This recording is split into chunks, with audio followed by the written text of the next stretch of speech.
right, so we're here today to talk about socialism in Latin America and what to do to fight it.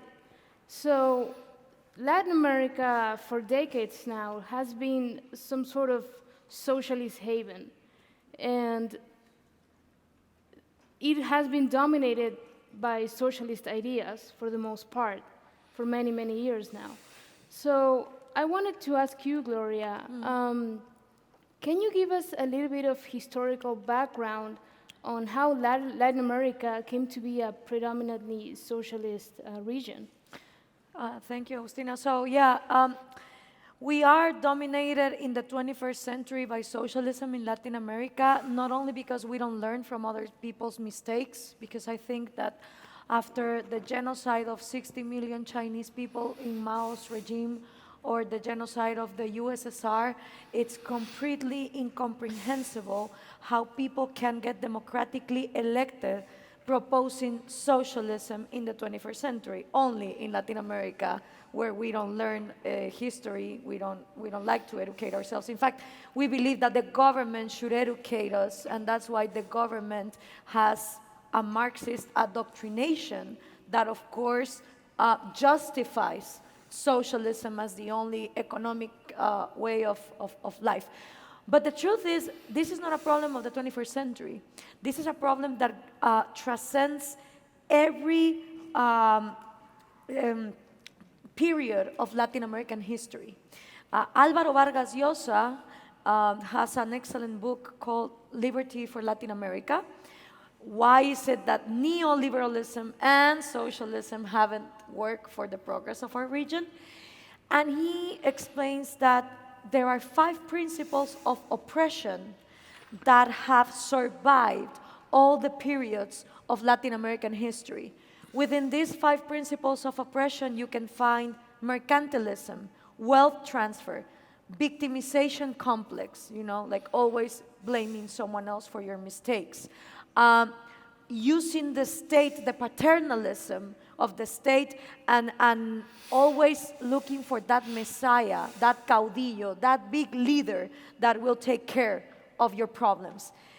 And he makes a beautiful, well, a terrible historical analysis. It's beautiful in the way he describes it, where he sees that even before the Spanish conquista, people, Aztecs, Incas, Mayans, and other civilizations already had these 5 principles of oppression. These were societies that were classist, that were all about wealth transfer, with aversion to, voluntary exchange. Although there is also markets, right? Because markets are everywhere, are culturally everywhere. But mostly predominated by the ruling class. This is why it was so easy for the Spanish to just come, kick out that administration, and put themselves.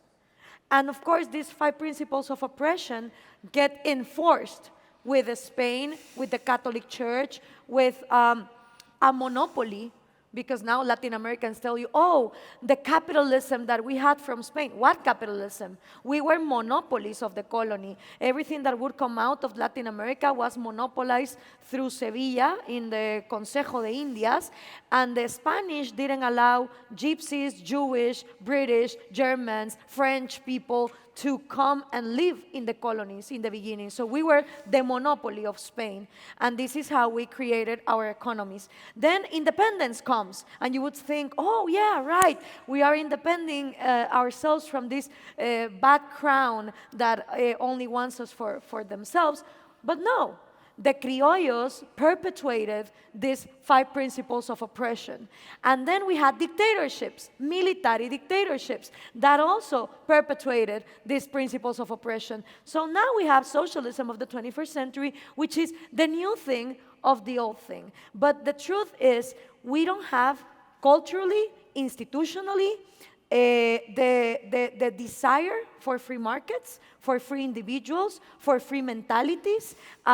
We think that poverty is a virtue. This comes from Catholicism, right? The poorer you are, the bigger your house in heaven. And whereas if you're rich, you're mean, you're evil. And there's a despise for the entrepreneur and for the businessman. In part is logic, right? Because in Latin America, in order to be a successful businessman, you have to be crony. You have to be close to the state, because the state, like the crown in the past, is the one who decides who gets to trade what and with who. So only the people that are close to the populist, the dictator, the president get to trade. So there is certain logic of why people hate the rich, and it's because these are not self-made men that have, competed in a free market. They have obtained this through crony privileges. So socialism of the 21st century was the response to take out these oligarchies, but they didn't take them out. It happens as it always happens with these regimes. They just establish a new oligarchy. So it's, instead of the oligarchs of the past, it's Fidel Castro and his friends, Hugo Chavez and his friends. So you see the same thing. I mean, I'll just add, I agree with everything Gloria just said, but I'll just add that there is a philosophical dimension here. If you look at the history, the intellectual history of Latin America versus some other parts of the world, Latin America is dominated by continental philosophy. It never really gets John Locke and the Enlightenment, the Scottish Enlightenment, or even the French Enlightenment. They're very much dominated by German philosophy and German philosophers. So that whole school of thought that starts from Kant and Hegel and Schopenhauer and Marx and onward is very dominant in Latin America. To get a PhD, you went to Europe, and you went to continental Europe. You don't go to England. You didn't go, so they never studied the Anglo-Saxon philosophers. So there's no concept of individual rights. There's no concept of the institutions that guard liberty and guard freedom. They have absorbed kind of a continental European attitude, philosophy, and institutions that have only helped to entrench this attitude, have made the people, to some extent, passively accept this authoritarianism that has been imposed on them. And may I say that when we have classical liberal mentality, for example, Juan Bautista Alberdi in Argentina, right? He makes the constitution that makes Argentina the third economic power by the beginning of the 20th century, before Perón, of course. But whenever we have a Juan Bautista Alberdi or a José Martí in Cuba or Simón Bolívar, who Karl Marx despised, in talking about free market or individual liberties or limited government or the power of liberty, they were annihilated. Yeah. Even in Spain, the Salamanca school, who actually inspired some of the founding fathers of the United States, is completely forgotten. Or the attempt of the Cadiz Constitution in 1812, again, forgotten. So every time we have had some representatives of freedom, they are ignored, they are humiliated, they get killed. So yeah, it's been hard. Yeah, so, I mean, yeah, so Yaron, Gloria mentioned Juan Bautista Alberdi, who was one of the people that drafted the first constitution in Argentina, and he was very much inspired by the U.S. Constitution and the U.S. government. And like Gloria said, it eventually just faded away. And my question is, why do you think these kind of shifts happen? Like we had Alberdi with these great ideas, and it shifted towards socialism. And socialism has failed every time and everywhere that it has been tried, but somehow it is still attractive to people. Why is that?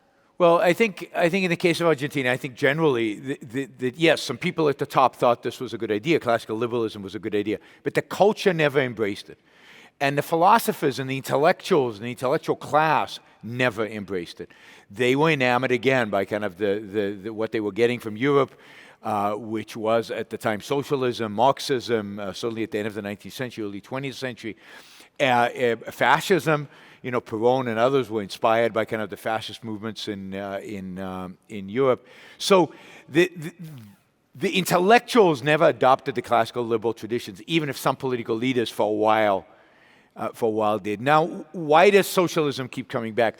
Partially because socialism is the dominant ideology among the intellectuals, among the intellectual elite. I mean, that's true. The left dominates the universities in the United States, never mind Latin America. The left dominates the intellectual establishment all over the world, everywhere. Add to that Catholicism. Catholicism is very bad in this mix. And what is it about Catholicism? Well, many things. But the one specific that links up to socialism is altruism. Catholicism demands sacrifice. Catholicism demands that you not think about yourself, that you place the well-being of others first. Catholicism reminds you every single day of a superhero, Jesus, who dies for you. Not because he sinned. He suffered not because he sinned, not because he did anything bad, but because you did something bad. The ultimate sacrifice, and in a sense demands of you, if you want to be moral, to do the same thing. So it requires that we be selfless, and it requires sacrifice. That's socialism. In every aspect, that is socialism. Capitalism is not about being selfless. It's about being self-interested. We're each pursuing our own happiness. We're each pursuing our own career. We're each pursuing our own well-being, our own wealth, our own flourishing as individual human being. And yes, other people benefit from that, but that's not the motivation. The motivation is our own well-being. And that's selfish. And Catholicism looks at that and says, that's the devil. That is the devil. Being self-interested is the essence of sin, the essence of immorality. So capitalism is always, no matter how successful it is fundamentally viewed as sinful, as bad, as harmful, because it is self-interested, and that's what people associate with self-interest. And it's by necessity going to be crooked and fraudulent, because that's what self-interested people do, right? Well, lying, cheating, stealing, SOBs. That's what the altruists teach. And Catholicism is so well entrenched, religion generally, because there's been an evangelical kind of movement in Latin America, but it's even among the evangelicals, it's so entrenched, the altruism, that it's impossible to sustain capitalism. So even though you have a slight rise for a while, yeah, but what about the poor? And what about those suffering over there? And why can't we sacrifice these rich people to those? Ultimately, sacrifice is good. Yeah. Sacrifice isn't evil. And why don't they share? And they're being self-interested. And the meek shall inherit the earth. So the meek are the good guys. So our whole moral code, our whole approach to morality is consistent with socialism. That's why it's popular in the US now. It's popular all over the world. Because in spite of it not working, it's right. I mean, Alexandria Ocasio-Cortez does this all the time, right? You say, but Alexandria, how are you going to pay for all these programs? And she looks at you and she says, if it's the right thing to do, in other words, if it's the moral thing to do, we will find the money. In other words, we'll find the people to sacrifice and take their stuff and make it happen.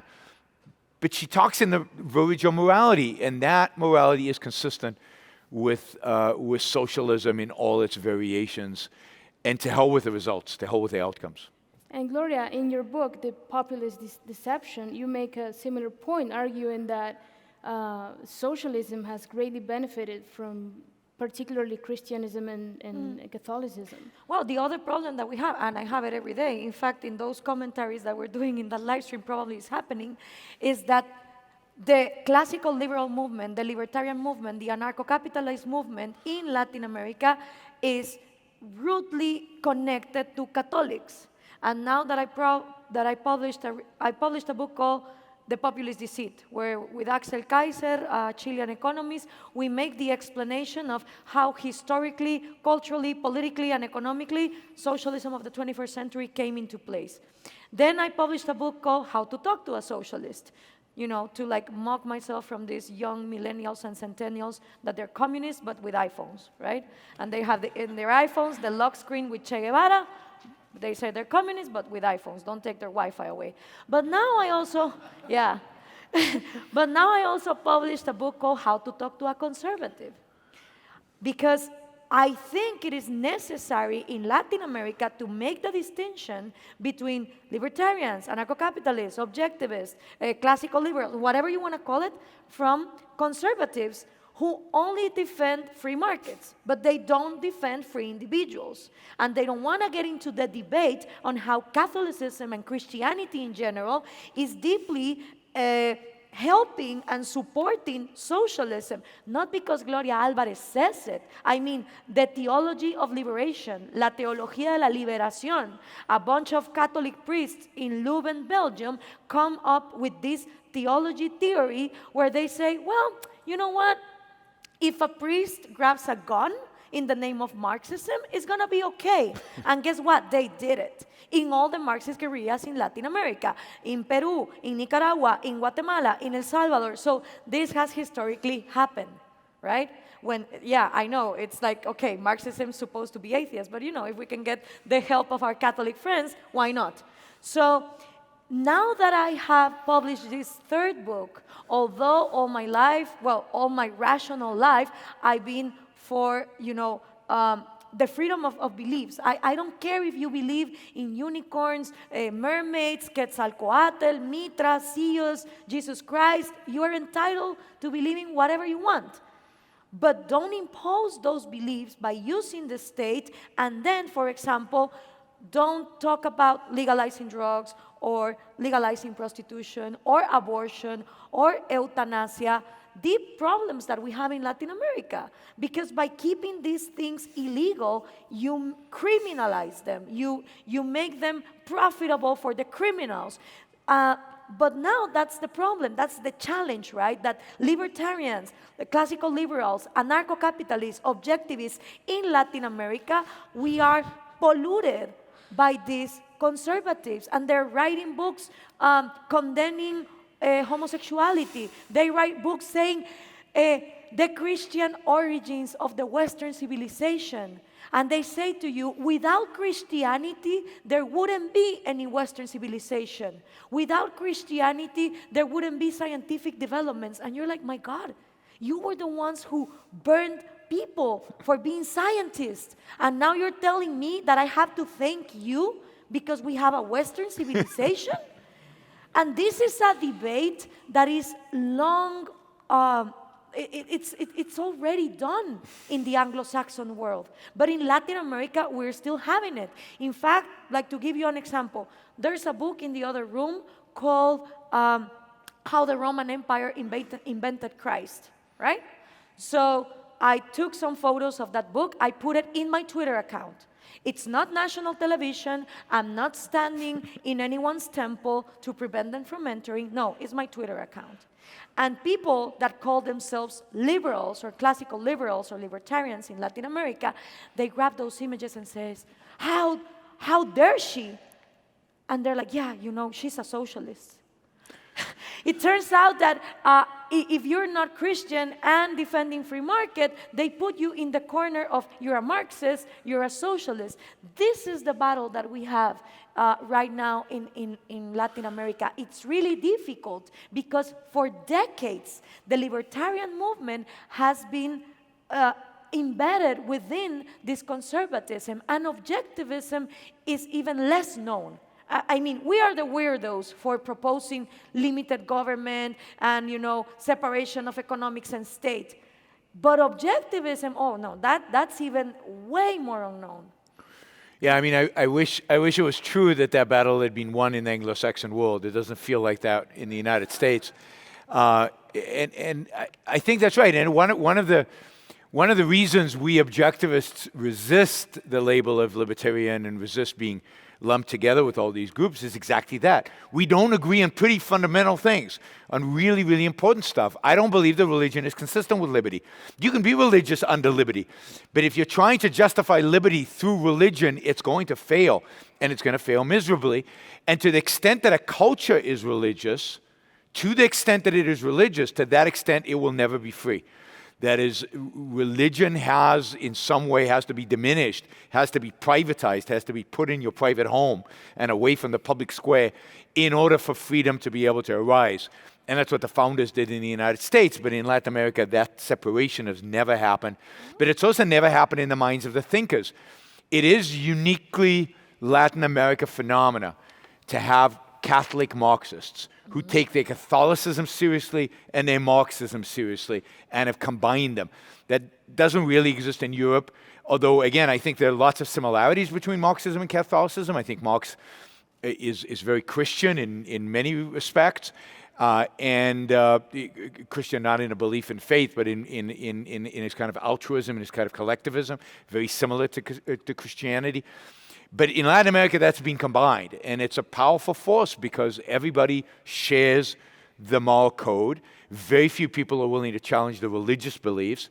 And then many of the free market advocates, the better people you would think, are then also, real religionists. And as a consequence, you can't really support them, and they undercut their own arguments. They undercut their own case because they're not willing to be truly for freedom. And this is why it's so hard. Until we manage to separate the idea of freedom from the idea of religion, it's going to be very hard in America and in Latin America to actually move forward in a persistent way. I think we'll still get ups and downs. We'll still get movements in the right direction. But to stick to it, it's going to take challenging religion. And that's hard in the U.S., and it's even harder in Latin America. I absolutely agree. I spent most of my life living in Argentina, and there's this false dichotomy that you guys were essentially talking about. Well, you're either conservative or you're a socialist, Yep. and that is not true. There are other alternatives, such as like we are, right? But let's talk a little bit now about what is currently going on and happening nowadays in Latin America. So, Gloria, in your book, How to Talk to a Socialist, you describe what socialists tend to do and argue for in Latin America. And could you tell us a little bit more about that and what kind of socialist policies governments implement in Latin America? All of them. You read the Communist Manifesto of Marx from 1 to 10, all of them. One and another time again. They start with the false dichotomy of people and anti-people, right?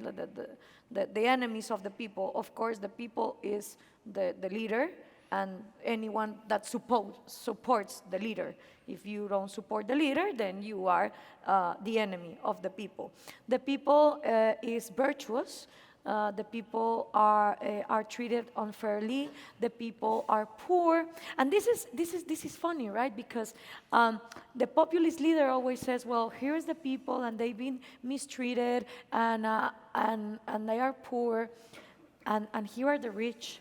The oligarchs, the mean guys, the evil ones, and they can take three forms. Is it the gringos? Because of course the gringos are for everything to blame in Latin America. We're not the responsibles of our own disasters. No, it's always the gringos or the Spanish conquista, right? That happened 500 years ago. I mean, you don't see the Japanese complaining that 70 years ago they had not the Spanish conquistadors. That's peanuts compared to 2 atomic bombs, right?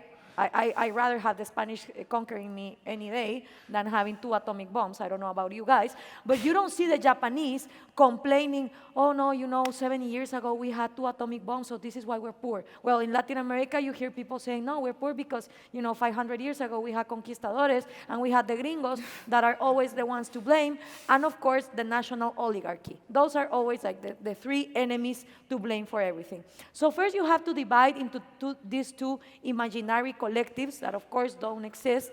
You annul the individual by this. You create hatred in society. Then within individuals, people don't talk anymore. They don't debate because of course, like you don't want to make anyone uncomfortable. So let's not debate, let's not talk. And once you inserted that, then any economic measure that aligns with socialism is justified. Price controls, minimum wage, expropriation, nationalization, censorship. If a newspaper is talking bad about the leader, but the leader is doing the good for the people, then that newspaper needs to be closed, shut down, or nationalized, right, or expropriated. So then they implement the 10 steps of the Communist Manifesto. Of course, this ends in misery, in riots, in children dying of starvation, like it's happening in Venezuela, in Nicaragua, in Cuba. But then they say, oh no, this was not socialism. Turns out, and this is the other thing that I don't understand two things about socialists. They say to you, I will take you away of poverty.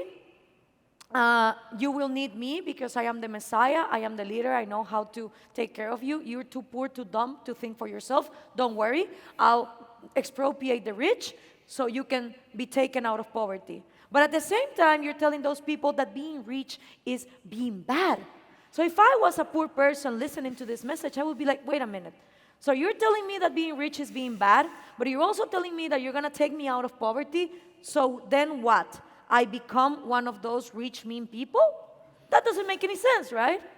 I mean, you would think it doesn't make any sense, but this is how people win elections in Latin America. The level of debate is so low, so pathetic, so mediocre, that this is how you win, with things that are evidently incoherent. You know, it's like A is not A is B, A is Z, A is X, A is whatever the leader says, and it changes every day.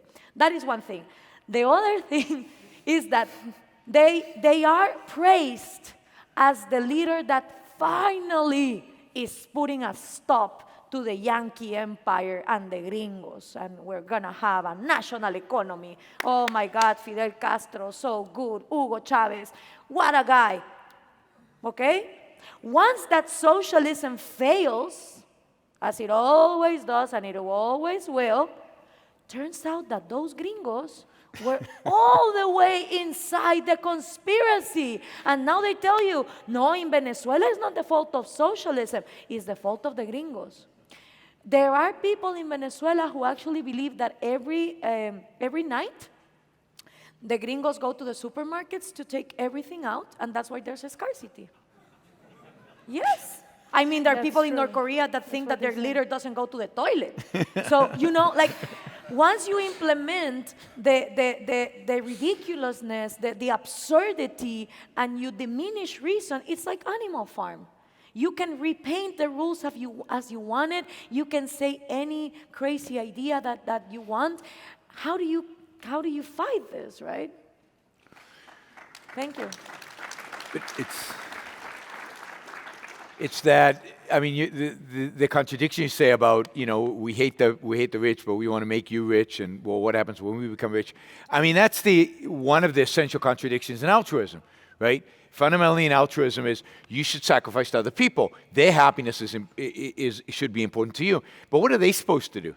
Once I sacrifice to them, they're supposed to find people who are more miserable than them and sacrifice to them.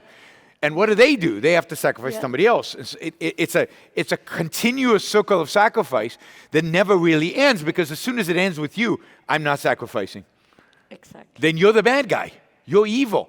So as poor as you are, you're supposed to sacrifice to whoever's poorer than you, whoever's on the verge of death. And that's one of the insanities and contradictions that inherit in altruism, and therefore is inherent in any system built on altruism.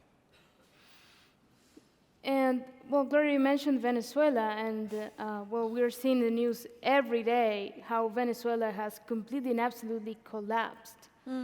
And I wanted to ask you, because we see this in the news all the time, but not everyone is very clear on what exactly is going on there right now. Can you give us a brief explanation? Yeah, it's like the apocalypse zombie. If you ever watch The Walking Dead or any zombie movies, that's what's going on.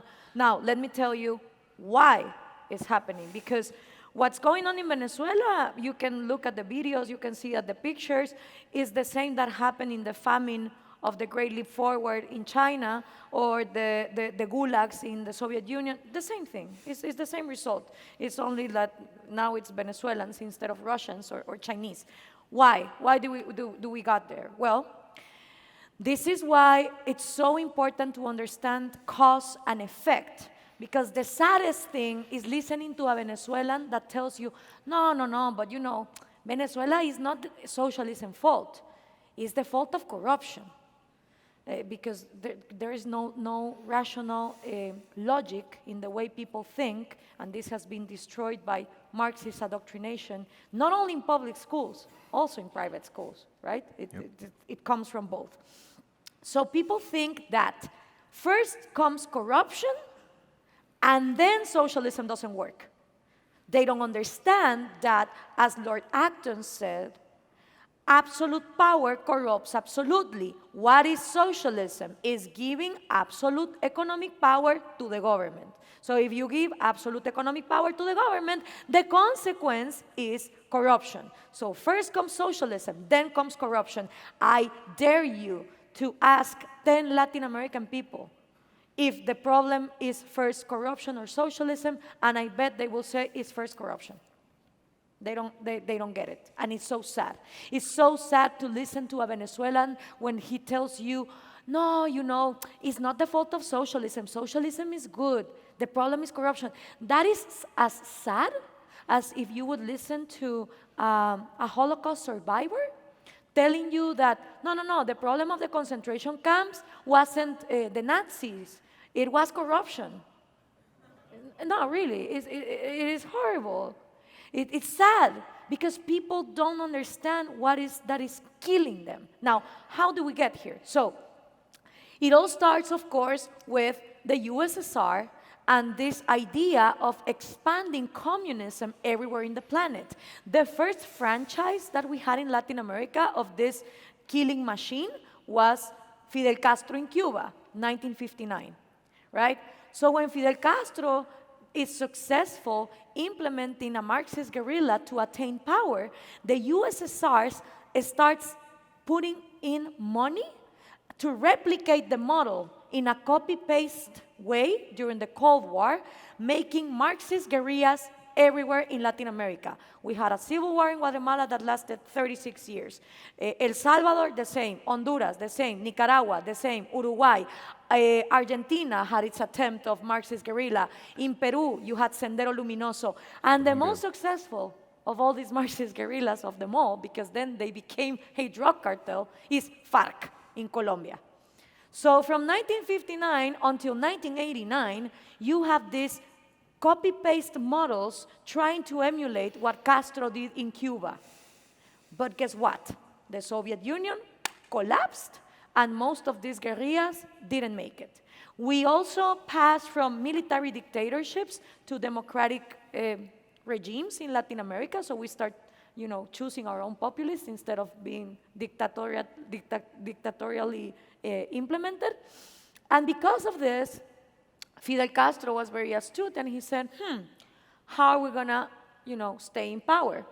And he first approached a union leader. He was very charismatic, very well known in a very rich country, because Cuba has the brains, but they need the money, right, to sustain this regime.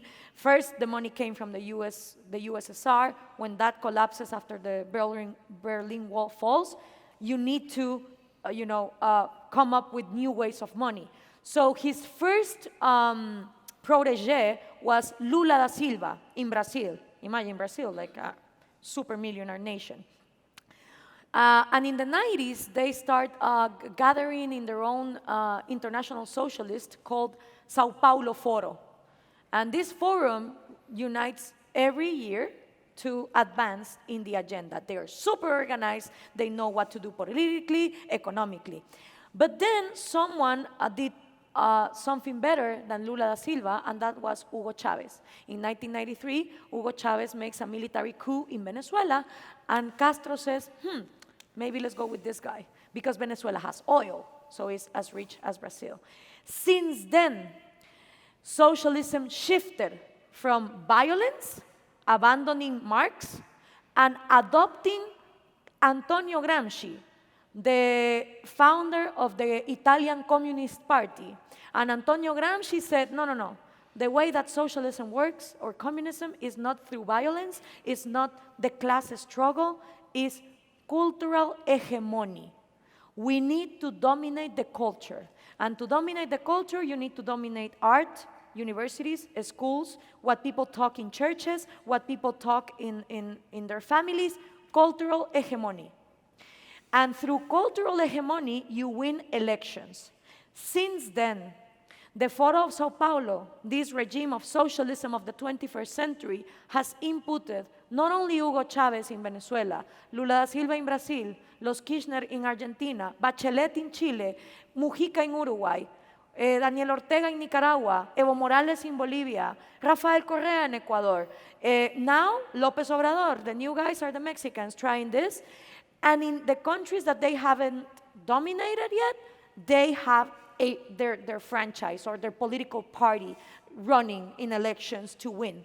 So what you see in Venezuela is only the metastasis of a cancer that is spread all over Latin America, except that Venezuela is in the last stages of mortality. It's like the leukemia is everywhere. But in the rest, it depends on how strong your institutions are. If you have strong institutions, like the case of Uruguay and Chile, you cannot finish the list of the Communist Manifesto as efficiently as you can in places where you have no institutions whatsoever. So that's what's going on in Venezuela and why it is going on in Venezuela. And I think part of the point is the Cubans are behind it all, in a sense, intellectually, with manpower. I doubt the Venezuela regime would still be around today if not for the Cuban involvement in Venezuela itself, supporting the military, supporting Maduro.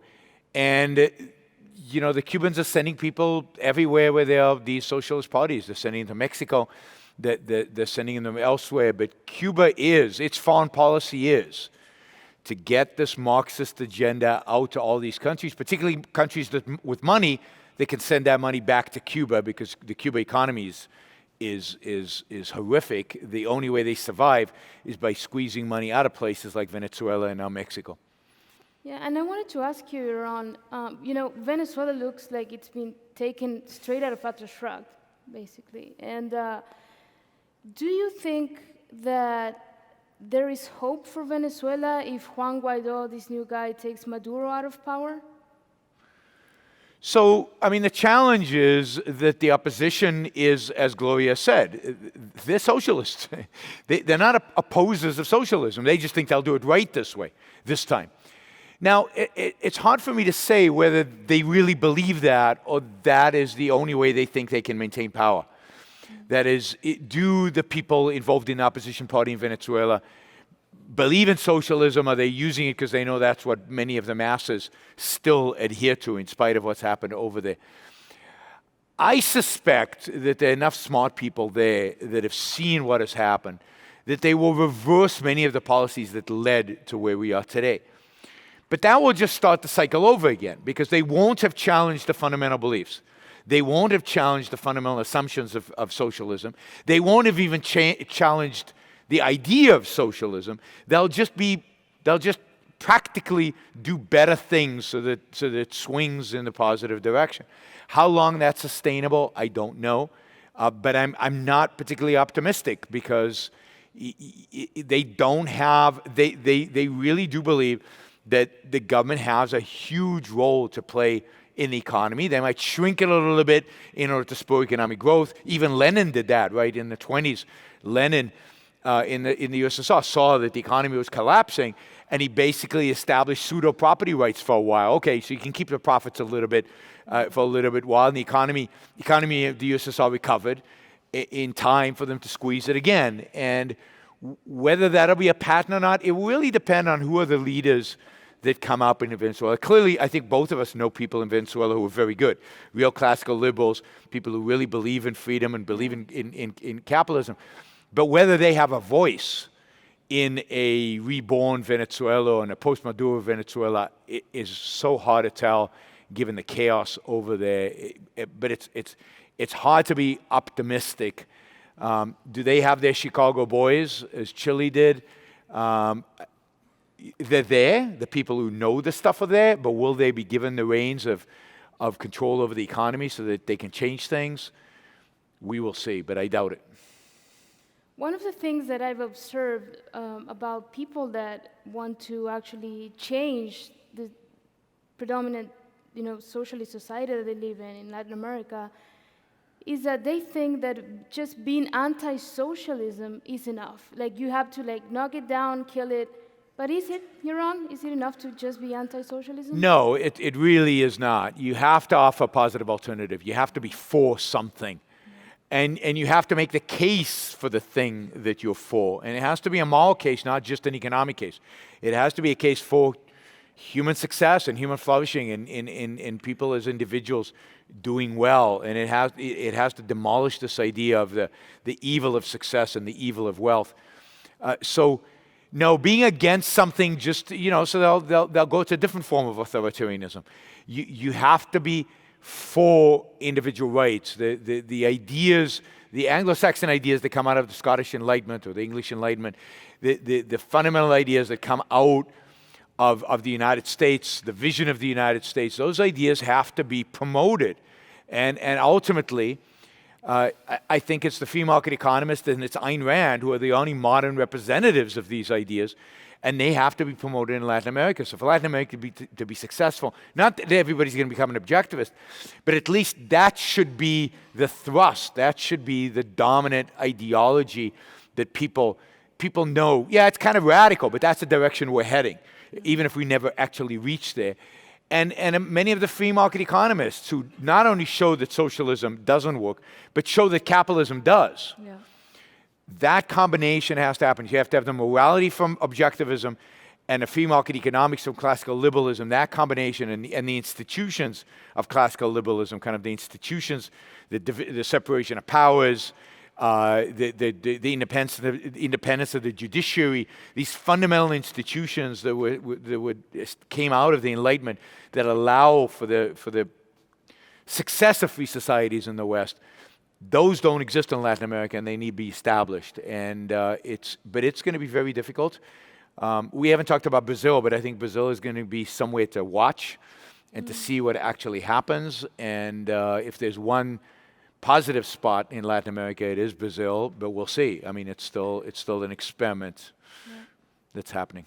Gloria, you're one of the few intellectuals in Latin America who's actually given that fight and defending capitalism. Can you tell us a little bit more about what fighting socialism in Latin America looks like to you? Yes. Hard work. It's really hard, especially because what Yaron was saying, right? Like capitalism shouldn't be defended only by the economic side, but by the moral side, and giving people that philosophical principle. And that's what people hear. Oh, moral equals religion. So capitalism should be fought from the Christians or the Catholics, not by a radical atheist like myself, right? So it's really hard because you're trying to do two battles. You're trying to make people understand the principles of free market economics, but you also are trying to show them that without religion there is morality, without religion there is ethics, and actually if we wouldn't have that many religions, we would be better off. It is not a causality that the more religion you have, the better people behave, because the countries where the majority of people are non-believers have less killings and less robberies than Latin America, where 95% of the people are believers. So there's no correlation in between religious and ethics. But it's hard. It's easier if you are a capitalist Catholic or a capitalist Protestant, because then people say, oh, okay, it's in the good side. But the problem is when you ally with these people, things that I think are crucial for Latin America get not inside of the discussion. For example, I launched a presidential campaign. It was symbolic because in my country, which has, my constitution has my age. We are both from 1985. That's how young Guatemalan democracy is. So a 34-year-old constitution says that you have to be 40 years old to be president. That's okay. So I launched this presidential campaign because we are in the verge of disaster. I mean, we had a mayor that disguised himself as Iron Man. I kid you not. You can see the videos in my social media, to get reelected, and he did. It's not that politicians do this crazy stuff, it's that people applauded and voted. The level of debate in Guatemala is terrible. And I saw the same in Mexican elections, even in Brazilian elections, Argentinian elections. Like the level of debate is really low. Anyhow, in this presidential campaign, I propose 5 economic non-negotiable things to basically re-engineer the government of Guatemala, which include annulling the health and education unions, reducing the state from 14 ministries to only 4, implementing the flat tax, making each state, in Guatemala states are called departments, make each department accountable for their own taxes, not everything coming to the capital city. Those were like the economic non-negotiables. This is where the Catholics, evangelics, whatever religion, they love me. But then I did 10 optional things for people to choose 5. Inside of those, I included legalizing abortion, legalizing prostitution, cocaine and marijuana, homosexual marriage, homoparental adoption, euthanasia, voluntary sale of your organs. If you want to sell your kidney, why not? It's yours, private property, right? Okay. So I put these 10 things, right? So it doesn't matter that I have the logic of the 5 economic principles as long as people hear drugs, sex, homosexuality, abortion, is like, no.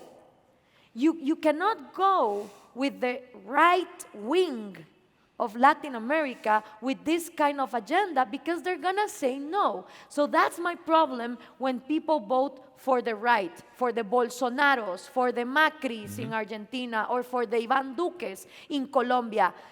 They are not willing to do the things that are crucial. And by crucial, okay, maybe we can wait for gay marriage. But if we don't legalize drugs in Latin America, if we don't legalize it to liberalize it, we are not going to have transparent politics. Because drugs and politics are the same. Cartels run our governments. From Mexico and Colombia, which are like the biggest ones, and all of Central America, which we are countries of pathway, if we don't legalize drugs, we're going to keep on having narco-violence, narco-corruption, and narco-politics. And this is something that no one in the right-wing, conservative, Catholic, evangelic, whatever you want to call it, politicians want to talk about. And for me, it's crucial. So what do you do, right? What do you do when you know that the right things to do need to be done yesterday? And there are no offer. And of course, you're not going to go to the Marxists because they say, yeah, let's legalize drugs. Yeah, but they want to Enslave us all. to estatize it, right? For the state to have the monopoly on who produces what. And so that's not alternative. But for me, it is crucial. It is imperative. And we need to do it. If we don't, then people go back in the pendulum. What you have in Latin America is pendulos. You have cronies of the right wing ruling in the 90s with crony privatizations that, yes, they got us a little bit of progress. I'm not going to say no. If any of you visited Latin America in the 80s and you visit it today, you're going to see more electricity, more drinkable water, more technology, more internet.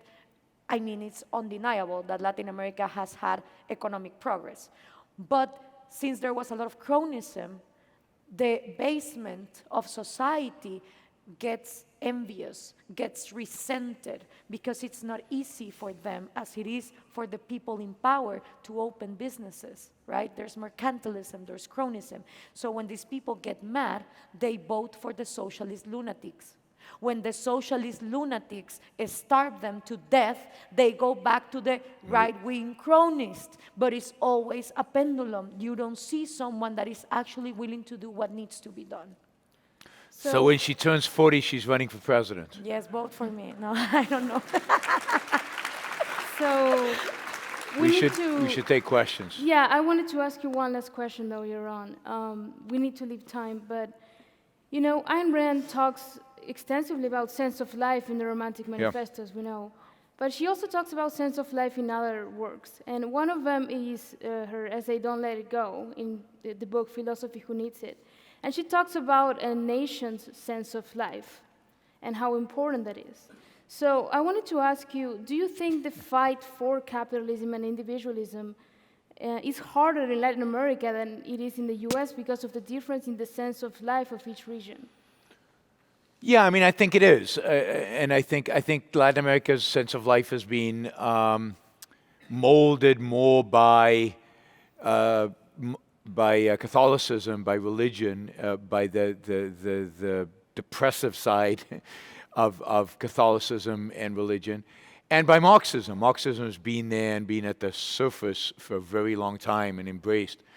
There is much more pessimism. There's more mysticism in the Latin American sense of life, more fatalism in the Latin American sense of life. There's less of this idea that still is in America, although I think it's fading, of self-made man, of being successful as an individual, going out there and doing things, changing the world.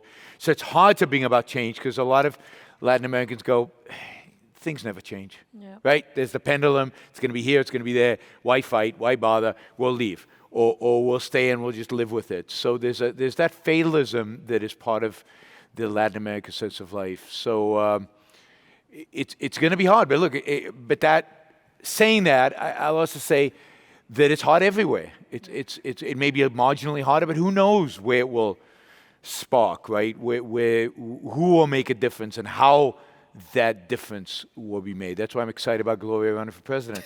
And I've offered my service as an advisor for free. Yes. So we're in 6 years? 8. 8 years. We're gonna be talking. So because you never know what'll actually get the thing moved around. What kind of ideas? Who will be delivering those ideas? In Guatemala, the nice thing about Guatemala is Guatemala has this amazing university in it, Universidad Francisco Marroquín, which is a free university really based on classical liberal principles.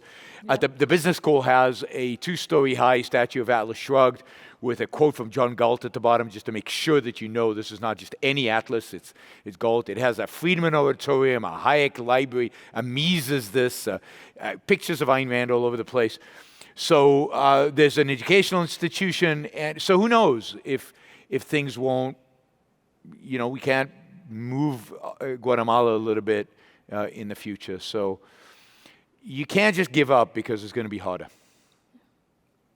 I think they're lined up. Thank you, Yaron. Thank you, Gloria. Thank We you. will now open the floor to questions. Gracias. Man, you are one courageous, brave soul. Yes. You're wonderful. Thank you. What Yaron just mentioned about the Universidad Francisco Marroquín was going to be my question to you, because I know that this is a hotbed of the thought of the Austrians, Ludwig von Mises and Hayek and those. And I'm wondering, what is your opinion on how this is playing out? Is this really truly? Are you seeing?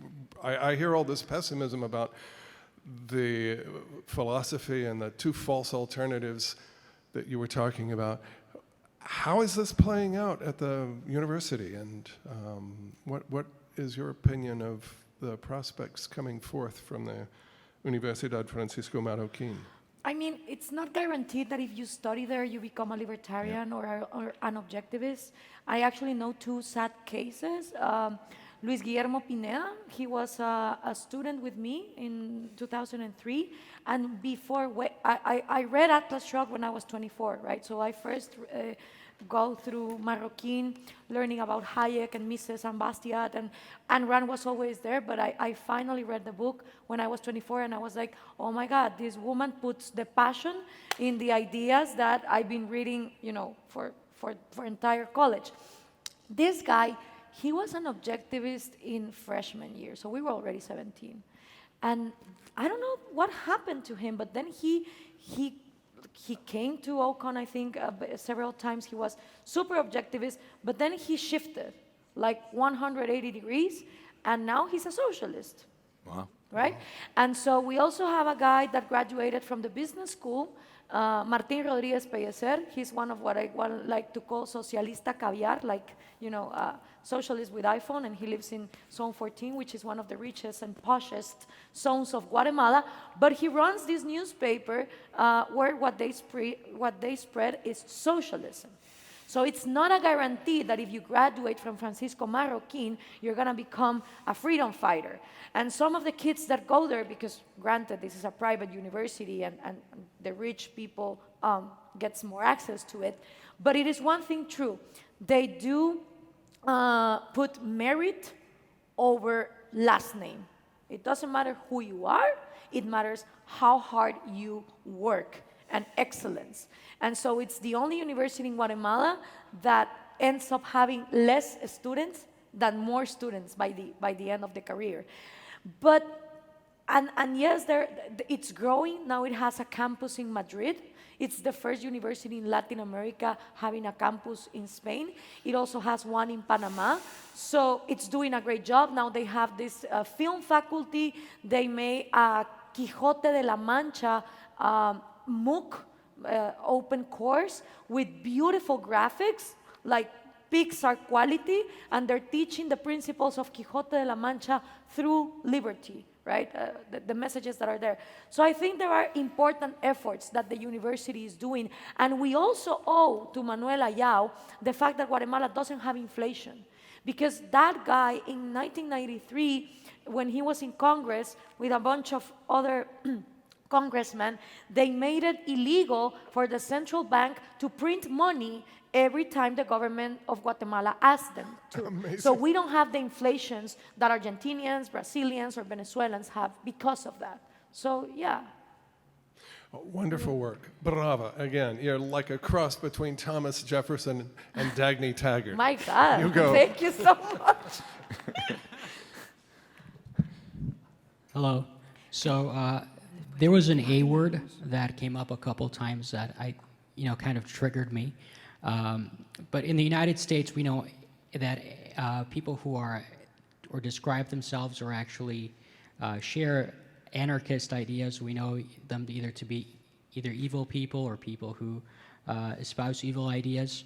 I'm not 100% sure what your ideas of this would be. Do you see anarchists, like the von Mises people, as being sort of either allies or, I guess that is a question in advancing liberty in South America and Latin America in general? I don't know if is for me the question? More for Dr. Brook. Okay. Can they Oh, that's easy, if it's for me. Can we dim the lights a little bit, please? No, I mean, I don't think anarcho-capitalist, I don't like the term because anarchists cannot be capitalist. Capitalism requires government. You cannot have capitalism without government. I don't think they're allies. I don't think they're our friends. I don't think they are advocating for liberty in the right. They're not advocating for liberty to the extent that they take those ideas seriously. I will say this, the anarchists managed to attract a lot of young people and a lot of young, I'd say, rationalistic people who don't really have experience with the world and understanding of the world. So I wouldn't give up on a young person who happens to be an anarchist. And I wouldn't deem them evil, even though I think the ideas are such.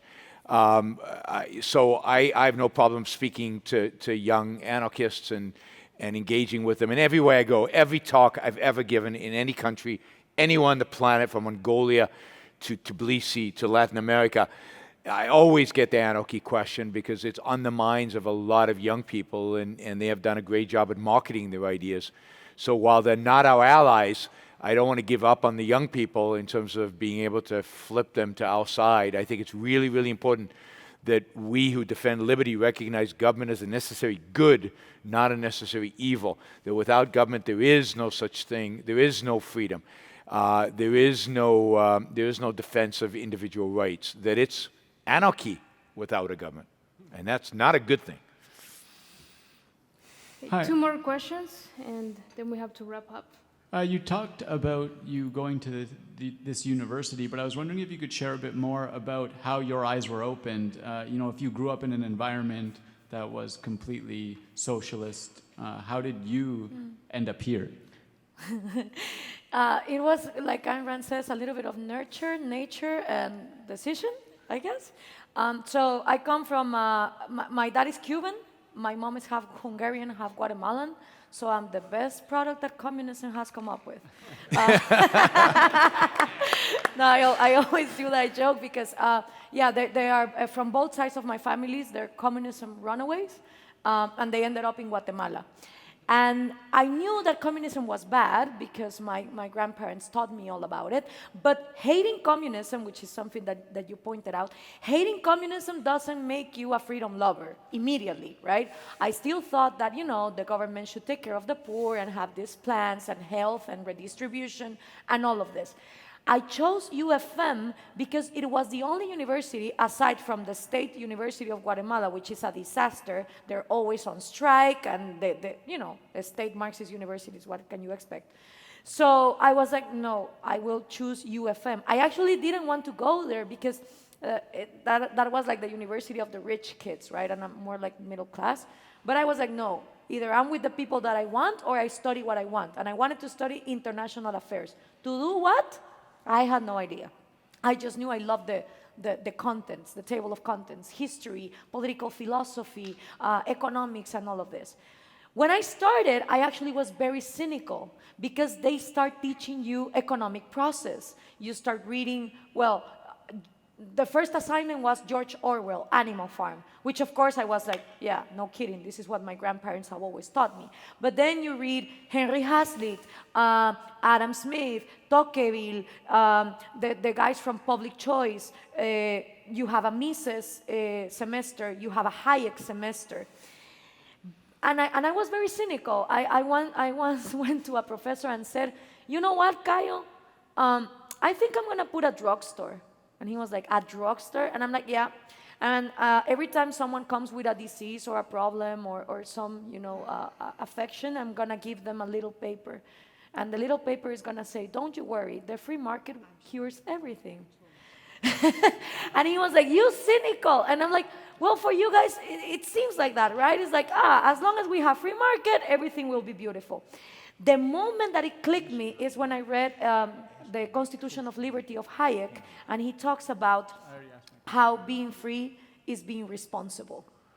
And in that moment, I was struggling in my life because everyone had an opinion on my job, on what I was studying. My parents were divorcing. Like I was in a period of, should I listen to people or should I do my own thing?